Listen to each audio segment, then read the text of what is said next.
BJP-യിൽ എന്ത് നടക്കുന്നു എന്നുള്ളതാണ്. BJP-യുടെ സ്ഥാനാർത്ഥി പട്ടിക ആദ്യഘട്ട പട്ടിക പോലും ഇതുവരെ എത്തിയിട്ടില്ല. ഇതിൽ ഏറ്റവും വലിയ അഭ്യൂഹം നിലനിൽക്കുന്നത് തിരുവനന്തപുരത്തെക്കുറിച്ച് തന്നെയാണ്. തിരുവനന്തപുരത്ത് നേരത്തെ രാജീവ് ചന്ദ്രശേഖരന്റെ പേരായിരുന്നു മുന്നിലുണ്ടായിരുന്നത്. പിന്നീട് നടി ശോഭനയോട് കേന്ദ്ര നേതൃത്വം ആവശ്യപ്പെട്ടിരുന്നു മത്സരിക്കാൻ. പക്ഷേ ശോഭന മത്സരിക്കില്ല എന്നാണ് ഇപ്പോഴത്തെ വിവരം. അത് ശശി തരൂർ തന്നെ ഇക്കാര്യം പറഞ്ഞിരുന്നു.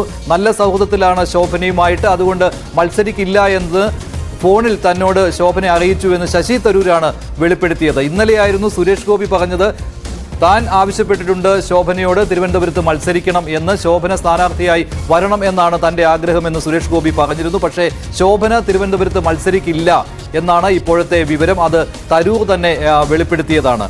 അപ്പോൾ വീണ്ടും രാജീവ് ചന്ദ്രശേഖരന്റെ പേരാണ് ചർച്ചകളിൽ നിറഞ്ഞു നിൽക്കുന്നത്. അതോടൊപ്പം തന്നെയാണ് NDA യോഗം ഇന്ന് തിരുവനന്തപുരത്ത് നടക്കുന്നത്. BDJS-ഉമായിട്ടാണ് പ്രധാനമായിട്ടും BJP ഇന്ന് ചർച്ച നടത്തുന്നത്. അത് സീറ്റ് വിഭജനത്തെ കുറിച്ചാണ്. 16 സീറ്റിൽ BJP-യും 4 സീറ്റിൽ BDJS-ഉമാണ് മത്സരിക്കുന്നത്. ഇത്തവണയും അതിൽ മാറ്റം വരികയില്ല. ആദ്യം ശോഭന എന്തുകൊണ്ട് തിരുവനന്തപുരത്തേക്കില്ല എന്നുള്ള വാർത്തയുടെ വിശദാംശങ്ങൾ നൽകാൻ ചേരുന്നു രഞ്ജിത്ത് രാമചന്ദ്രൻ ന്യൂസ് ഡെസ്കിൽ നിന്ന്.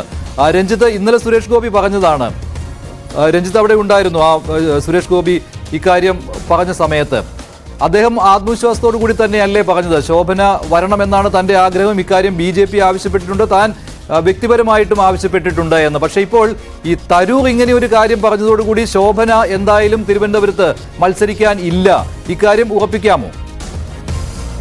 തീർച്ചയായും ചില ചർച്ചകൾ ഇതുമായി ബന്ധപ്പെട്ട് നടന്നു എന്നുള്ളത് ഇന്നലെ സുരേഷ് ഗോപി സ്ഥിരീകരിച്ചിരുന്നു. സുരേഷ് ഗോപി ഇടപെട്ടാണ് ശോഭനയുമായി സംസാരിച്ചത്.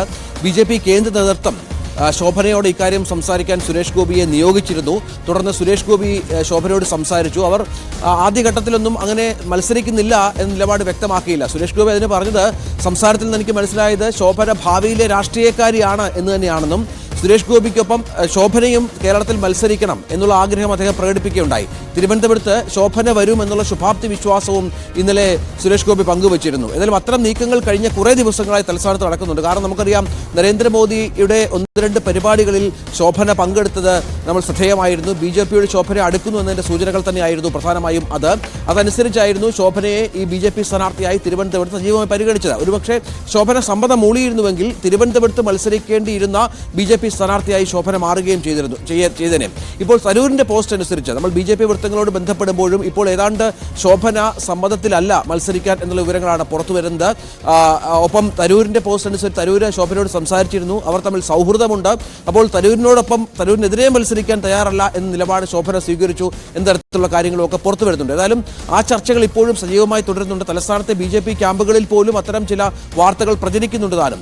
ഏതായാലും നമുക്കറിയാം, BJP-യുടെ ഒരു രീതി അനുസരിച്ച് കേഡർ പാർട്ടിയാണ്, കേന്ദ്രീകൃതമായ സംവിധാനമാണ്.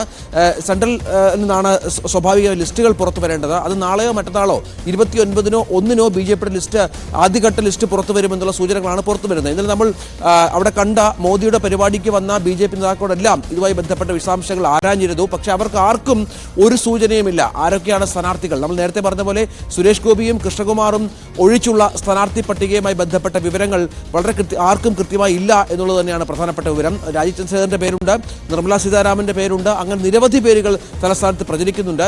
ഇതൊന്നുമല്ലാതെ ഒരു സർപ്രൈസ് സ്ഥാനാർത്ഥി തലസ്ഥാനത്ത് വരുമോ എന്ന കാര്യത്തിലും ചില വിവരങ്ങൾ ലഭ്യമാകേണ്ടതുണ്ട്. ഏതായാലും സംസ്ഥാന പ്രസിഡന്റിന് അടക്കമുള്ള ആളുകളോട് നമ്മൾ സംസാരിച്ചപ്പോൾ പോലും കൃത്യമായ ഒരു ലിസ്റ്റ് ഇതുമായി ബന്ധപ്പെട്ട് പുറത്തു വരുന്നില്ല, അല്ലെങ്കിൽ നമുക്ക് സൂചനകളില്ല എന്ന് തന്നെയാണ് ഏറ്റവും പ്രധാനപ്പെട്ട വിവരം. ഇപ്പോൾ നേരത്തെ അരുൺ അതിന്റെ വിശദാംശങ്ങൾ നൽകും. പ്രധാനപ്പെട്ട യോഗം തിരുവനന്തപുരത്ത് പുരോഗമിക്കുകയാണ്. NDA-യുടെ യോഗമാണ് തിരുവനന്തപുരത്ത് നടക്കുന്നത്. അതിൽ BDJS-ഉമായിട്ടാണ് പ്രധാനമായിട്ടും ചർച്ച നടക്കുന്നത്. അരുൺ ചേരുകയാണ്, VV അരുൺ തിരുവനന്തപുരത്ത് നിന്ന്.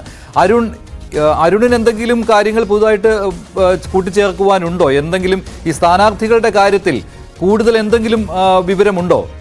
ഇപ്പോൾ നടക്കുന്ന ചർച്ച BDJS-ഉമായിട്ടാണല്ലോ. അതിൽ 16-4 എന്ന കാര്യത്തിൽ അതിലൊരു മാറ്റവും ഉണ്ടാകില്ലല്ലോ.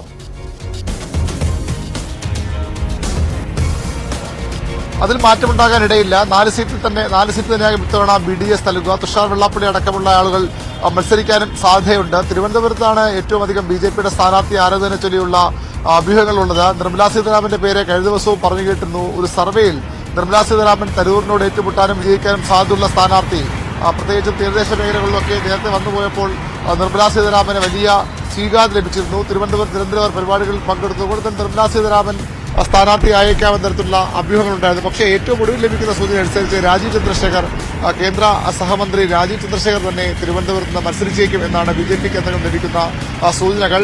2 ദിവസത്തിനുള്ളിൽ തിരുവനന്തപുരം ഉൾപ്പെടെയുള്ള മണ്ഡലങ്ങളുടെ സ്ഥാനാർത്ഥി പട്ടിക BJP കേന്ദ്ര നേതൃത്വം പുറത്തുവിടാനും സാധ്യതയുണ്ട്. നാളെയോ മറ്റന്നാളോ BJPയുടെ ആദ്യഘട്ട സ്ഥാനാർത്ഥി പട്ടിക പുറത്തുവരും. അതിൽ പ്രധാനമായും തിരുവനന്തപുരവും ആറ്റിങ്ങലിൽ വി മുരളീധരൻ, തൃശൂരിൽ സുരേഷ് ഗോപി അടക്കമുള്ള പ്രധാനപ്പെട്ട സ്ഥാനാർത്ഥികൾ, അതുപോലെ തന്നെ പത്തനംതിട്ടയിൽ PC ജോർജ് അടക്കമുള്ള അങ്ങനെ പ്രധാനപ്പെട്ട BJP ഏറ്റവും അധികം പ്രതീക്ഷ അർപ്പിക്കുന്ന മണ്ഡലങ്ങളിൽ 5-6 മണ്ഡലങ്ങളുടെ സ്ഥാനാർത്ഥി പട്ടികയും നാളെയും മറ്റന്നാളുമായി പുറത്തുവരിക. NDAയുടെ നേതൃയോഗം ഇപ്പോൾ ചേരുന്നുണ്ട്.